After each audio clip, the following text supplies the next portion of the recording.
libro se llama La invención de la desmemoria, el juicio político contra el general Gustavo Rojas Pinilla en el Congreso de Colombia 1958-1959. El libro lo que trata de hacer es analizar en qué consistió ese juicio político, pero todo eso enfocado en un problema que es la manera como se resolvió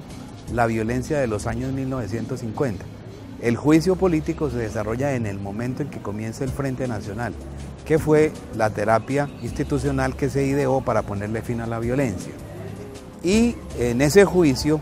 fue la primera vez que se abrió un espacio para debatir las responsabilidades que las élites políticas habían tenido con respecto al enfrentamiento de los años 1950. Entonces mi interés pues obviamente es un libro que tiene que ver con Rojas Pinilla, pero que está enfocado es a pensar cómo se resolvió la violencia de los años 1950. El libro en primer lugar es un estudio absolutamente minucioso, detallado, exhaustivo, completo hasta el extremo, de todo lo que pasa en el juicio entre el mes de agosto de 1958 y el mes de abril de 1959. Rojas Pinilla había salido de Colombia el 10 de mayo de 1957 al exterior y Rojas regresó a Colombia. Y regresó a Colombia con la idea de que podía encontrar apoyos en sus antiguos compañeros militares y entre la propia gente, que le habían dado mucho apoyo durante la época de la llamada dictadura. Entonces cuando llegó Rojas un poco se encartaron con él y la salida fue montarle un juicio, ¿sí? Y para eso pues había que encontrarle unos cargos. Entonces lo acusaron de una serie de cosas relativamente anodinas, sin importancia, como unas llamadas telefónicas que había hecho para que entregaran un ganado que había sido decomisado o para que el gerente de la Caja Agraria interviniera a favor de unos campesinos para que compraran una tierra que era de él además. Pero rápidamente el juicio creció y se le salió de las manos a los promotores y se convirtió en un juicio global sobre lo que había sido la violencia de los años 50. No solamente eso, también fue un juicio sobre lo que había pasado en Colombia durante los últimos 10 años. Pero de manera muy importante el juicio a la violencia de los años 1950,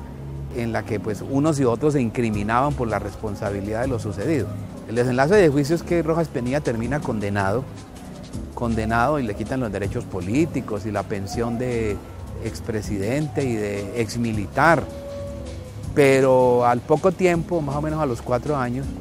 el juicio había tenido tantas irregularidades en su desarrollo que las altas cortes tumbaron el juicio y Rojas restableció sus derechos. Y además el juicio fue la plataforma para que comenzara el proceso que se llama el movimiento de la ANAPO, el movimiento populista de la Alianza Nacional Popular, que tuvo un auge impresionante en la década de 1960 hasta 1970, que fue el momento en que Rojas se presentó a la presidencia y perdió por muy pocos votos y muy probablemente por fraude frente a Misael Pastrana Borrero, que era el candidato del Frente Nacional. Esta investigación permite captar más o menos cuál era el ambiente político que había en los comienzos del Frente Nacional, cuáles eran las principales fuerzas en pugna, cuál era la correlación de fuerzas que existía entre todos ellos, cómo se concebía la democracia, cuál era el proyecto de país que en ese momento existía. Yo he puesto mucho empeño en reproducir con mucho detalle los debates en los propios términos en que lo hacen los protagonistas, para que la gente al leer el libro se ponga en contacto con lo que era Colombia al comienzo de los años del Frente Nacional. El libro está pensado para un público muy amplio y además es un libro que en cierta forma responde a algo que hoy en día está en el primer plano, que son los estudios sobre la memoria, porque hoy en día la memoria está de moda, digamos así, y hemos comenzado a releer en clave de memoria sucesos anteriores de la vida colombiana. Y ahora que estamos en el cuento de cómo se reconstruye la memoria de las víctimas y todo ese tipo de cosas, pues el tema de cómo se construye la memoria de los años 1950 también está en el primer plano.